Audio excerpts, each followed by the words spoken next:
Today we're going to be talking about the dumbest things that quarterback coaches say. Now we're going to be going over some coaching points that a lot of quarterback coaches or just coaches in general will say about the quarterback position that honestly guys don't really matter at all, and that's why I think they're pretty dumb to say, okay? So the cliche phrase, this is the first one that we're going to go over, that every single quarterback coach and their mother says is that, oh, when you throw you want to get your elbow up. And yeah, that's true. That's 100% true.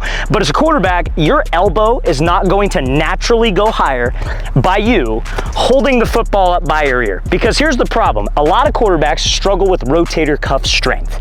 So when they throw, they think, oh, I'm going to hold the ball up here and then I'm going to be able to get my elbow up over the top. And if you do that and you have this over the top release, that's insanely unrealistic when you put pads on, and it's going to make your release point overly high and you're going to miss high and lose a lot of rotational power. A lot of guys, when they start out with their elbow up, their elbow still dips because their rotator cuff is weak. How do you explain it, guys? There are tons of NFL quarterbacks, college quarterbacks, high school quarterbacks that hold the ball down by the middle of their chest and they start their release here and they're able to throw with their elbow up. It's because they have the rotator cuff strength to be able to bring the ball up and over the top. So that, oh, hold the ball up higher so your elbow gets up is a complete myth. It's not something that you want to do as a quarterback, and I would try to avoid that coaching point at all costs. Now, how can you strengthen your rotator cuff? If you guys just go to the search on YouTube, type in first down training, arm care routine, or shoulder warm-up routine, and we have a bunch of rotator cuff strengthening exercises that you guys can do so you can hold the ball lower, be relaxed, and be able to get your elbow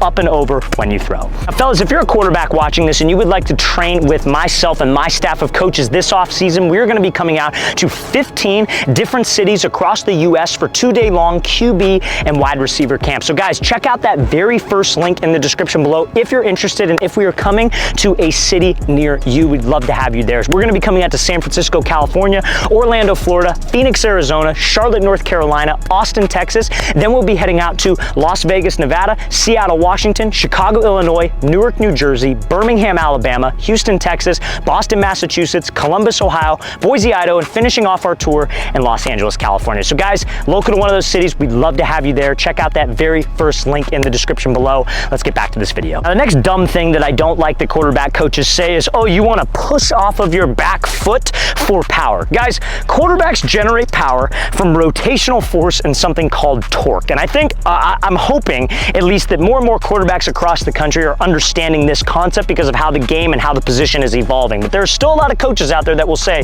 you get to the top of your drop and then you want to push off of your back foot when your front foot gets down. That could be the furthest thing from what you actually want to do as a quarterback to create power and to have accuracy and consistency. So let me talk about what that's going to do. Or first, let's talk about the correct throwing sequence for a quarterback. And you could watch any top NFL passer, they all have this in common, which is their throwing sequence. So when you're set up to throw, you want to have your weight loaded onto your back leg. And it's very, very similar to a baseball swing. So the receiver's running like, let's say, a slant route. I want to step to the slant without any movement from my back leg. I don't want to push to the slant, I want to step to the slant, and I want to maintain some weight onto my back leg. The reason why I want to do that is because that weight, if your front foot is down and your weight is on your backside, you could get to a position called dissociation, which means separating your upper body from your lower body. And dissociation leads to torque, and I'll talk about why. So when your foot gets down, you want to take the ball back and have a slight close of your front shoulder. The only way you're able to get to this position is by having weight on your back leg. If you push forward, you physically can't rotate your shoulders. So what ends up happening is your hip, your leg, everything is behind, and you end up doing this to get the ball there. You dip your head, you pull your elbow, you swing open, and that makes your release really wild, and the ball will finish wild. You need your hips to rotate before your shoulders, and we want the ball to be trailing behind my hip. And I can only get there with dissociation. So if I'm set up and I step and this is back, front foot's down, my weight's back, that allows my shoulders to rotate, so there should be a stretch right here, and this stretch is good. That's torque. So now when you decide to transfer your weight, your hip goes through before this. I'm not leaning to get power. My release could just stay here and I could snap and finish. So guys, do not listen to the, oh, you want to push, because when you push, you disengage your leg, your hip, everything. Maybe you'll get a little bit more power in the short term, but it's going to be a very wild source of power.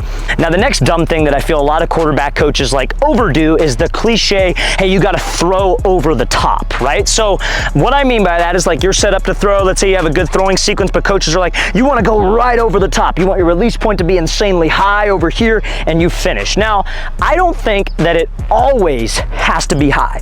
I think there are times when maybe you could have a high release, when maybe you're throwing a touch pass pass, you want a high release, you're throwing over somebody, but also there are times, you guys, where you have to change up your arm slot, where let's say I'm throwing a route and I got a guard right in front of my face and I don't want to be over the top. I want to be able to throw this thing around him. So you got to work on different arm angles. Now, there's a lot of other dumb information out there that's, oh, you only have to throw from this type of arm slot where your sidearm or 3/4.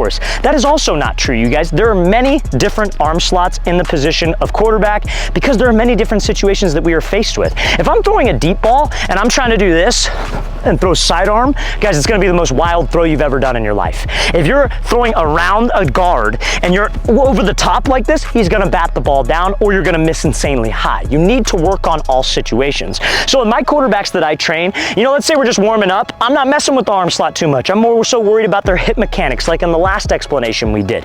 But then we'll work different throws. I'll have them move in the pocket, have a window that they have to hit, and maybe they have to change up their arm slot. We'll work like a touch fade where they got to have a higher arm slot. You need to work different situations because the quarterback position is all about situations. It's not one size fits all, and you need to get that type of ideology out of your head.